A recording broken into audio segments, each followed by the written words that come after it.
রিশাদকে বাদ দিয়ে টি-20তে জায়গা না পাওয়া ব্যাটারকে নামানো হলো সুপার ওভারে। সেই ব্যাটারের মন রক্ষার্থেই এমন সিদ্ধান্ত ধারণা করছেন মোহাম্মদ আশরাফুল। সহকারী কোচ মোহাম্মদ সালাউদ্দিনের আধিপত্য নিয়ে প্রশ্ন তুলেছেন সাবেক অধিনায়ক। মিরপুরে প্রতিপক্ষকে বহুবার স্পিন ফাঁদে ফেলেছে বাংলাদেশ, নিজেরাও যে সেই ফাঁদে আটকায়নি তাও নয়। এই যেমন ওয়েস্ট ইন্ডিজের বিপক্ষে দ্বিতীয় ওয়ানডে দ্রুত মানিয়ে নিয়েছে ক্যারিবিয়ানরা, অথচ চেনা কন্ডিশনে সেই হোপের মতো একটা ইনিংসও খেলতে পারেনি বাংলাদেশি ব্যাটাররা।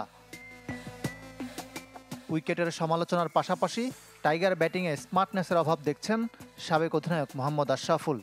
শাই হোপ যেভাবে ব্যাটিং করেছেন, একটা বলও কিন্তু মনে হয়নি যে ডিফিকাল্ট হচ্ছে, কিন্তু আমাদের প্লেয়াররা নিজের কন্ডিশনে বা নিজের ইনিংসটা কিভাবে বিল্ড করব বা টিম কি চাচ্ছে এই মুহূর্তে, ওই জিনিসগুলো আমরা এখনো রিয়েলাইজ করি না।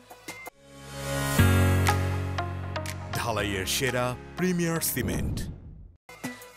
সুপার ওভারেও তালগোল পাকিয়েছে বাংলাদেশ। দিনের সেরা ব্যাটার রিশাদকে ব্যাটিংয়ে আনা হয়নি। ওয়েস্ট ইন্ডিজ স্পিনার আকিল হোসেনও বিস্ময়ের কথা জানিয়েছেন ম্যাচ শেষে। যাকে আমরা টি-20 দলই রাখি না, তাকে আপনি এক ওভারের খেলায় নামাচ্ছেন, এটা তো অবশ্যই হাস্যকর একটা ডিসিশন ছিল। আমার কাছে মনে হয়েছে যে যেহেতু আমাদের কালচারে আমরা ভেবেছি যে তাকে না নামালে হয়তোবা সে মাইন্ড করবে, এই বিষয়টা মনে হয়েছিল।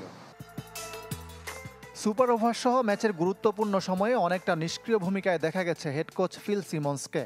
সব সিদ্ধান্ত ও পরিকল্পনা সিনিয়র সহকারী কোচ মোহাম্মদ সালাউদ্দিন করছেন কিনা এমন প্রশ্ন তুলেছেন মোহাম্মদ আশরাফুল।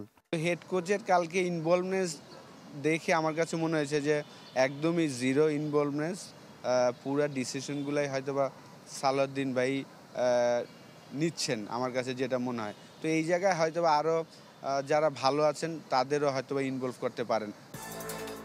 তবে এখনও অধিনায়ক মেহেদী মিরাজের উপর আস্থা রাখছেন আশরাফুল। ইকরাম হুসাইন, চ্যানেল 24, ঢাকা।